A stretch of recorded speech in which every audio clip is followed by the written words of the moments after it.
السلام علیکم دوستو، میرا نام ہے اسامہ رشید اور آپ لوگ دیکھ رہے ہیں یوٹیوب چینل انفوٹیک ہب۔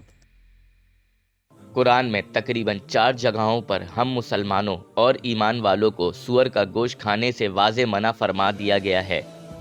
صرف قرآن ہی نہیں بلکہ بائبل تک میں سور کا گوشت نہ کھانے کا حکم ملتا ہے۔ قرآن میں سورہ مائدہ کی آیت نمبر 3 میں اللہ تعالیٰ ارشاد فرماتا ہے کہ تم پر حرام کیا گیا ہے مردار کا گوشت، سور کا گوشت اور جو جانور جو اللہ کے نام کے علاوہ کسی اور نام پر ذبح کیے گئے ہوں،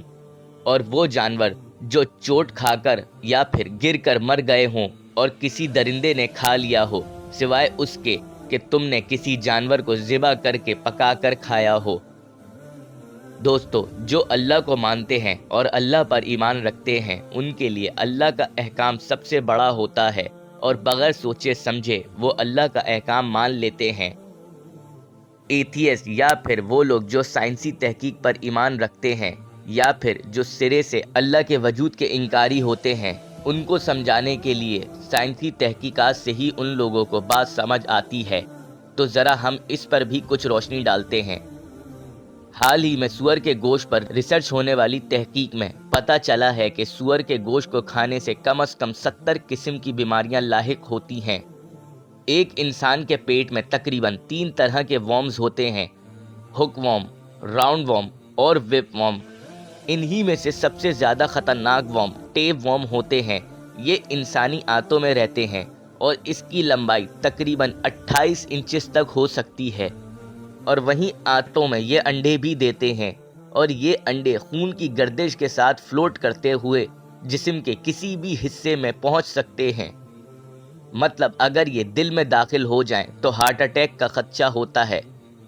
اگر یہ آنکھوں میں داخل ہو جائیں تو موتیے کا خدشہ لاحق ہو سکتا ہے، اور یہی نقصان دہ ٹیپ ورم سور کے گوشت میں بھی بہت زیادہ پائے جاتے ہیں۔ ایک اور کیڑا جس کا نام ٹیکسیلیا کر کے ہوتا ہے، وہ بھی سور کے گوشت میں بہت زیادہ مقدار میں پایا جاتا ہے۔ عام طور پر کچھ لوگ یہ سمجھتے ہیں کہ اگر سور کے گوشت کو صحیح طرح سے یا پھر اچھی طرح سے پکایا جائے تو اس کے کیڑے ختم ہو جاتے ہیں اور سور کا گوشت کھانے کے لائق ہو جاتا ہے، لیکن یہ ایک غلط فہمی ہے۔ امریکہ میں حالیہ تحقیق کے مطابق اس بات کو لے کر ریسرچ کری گئی تو تقریباً 20 افراد نے کافی حد تک اچھی طرح سور کا گوشت کو پکایا، لیکن بعد میں دوبارہ جب اس گوشت کا معائنہ کیا گیا تو معلوم ہوا کہ اب بھی اسی سور کے گوشت میں کافی مقدار میں یہ کیڑوں کے انڈے موجود ہیں۔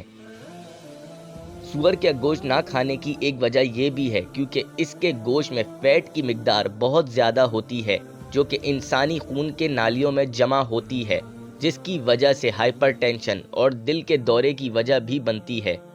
سور کے گوشت کو نہ کھانے کی ایک اور وجہ یہ بھی ہے کیونکہ سور دنیا کا سب سے زیادہ غلیظ ترین جانور ہے جو فضلہ پر رہتا ہے، اور یہی اس کی سب سے زیادہ پسندیدہ خوراک بھی ہے۔ اب سوچنے والی بات یہ ہے کہ ایک جانور جو کہ ناپاک چیز کھا رہا ہے تو اس کا گوشت بھی ناپاک ہی ہوا۔ آج کل ویسٹرن علاقوں میں ان سوروں کے فارم بھی کھل گئے ہیں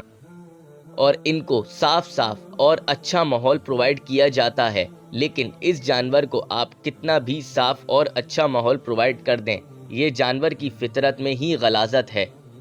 اس جانور کے بارے میں ایک اور بات مشہور ہے کہ یہ سور نامی جانور اپنی بیوی اپنے دوست کے ساتھ بدل لیتا ہے، اور آج یہ حرکت ویسٹرن ممالک میں سب سے زیادہ عام ہے، یعنی جو خصلت ایک سور میں ہے اس کا گوشت کھانے کے بعد وہی فطرت انسان میں بھی آ جاتی ہے۔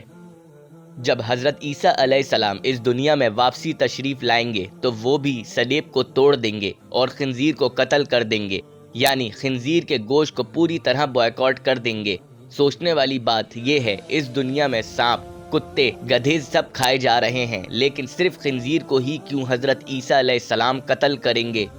اس کی وجہ یہی ہے کہ یہ فطرتی طور پر ایک گندا، غلیظ اور ناپاک جانور ہے۔ اللہ تعالی ہم سب کو غلیظ اور ناپاک کاموں سے محفوظ رکھے، آمین۔ اگر آپ لوگوں کو ہماری یہ ویڈیو پسند آئی ہو تو لازمی ہمارے چینل کو سبسکرائب کر دیں۔ ابھی کے لیے ہمیں دیں اجازت، اپنا بہت سارا خیال رکھیے گا، اللہ حافظ۔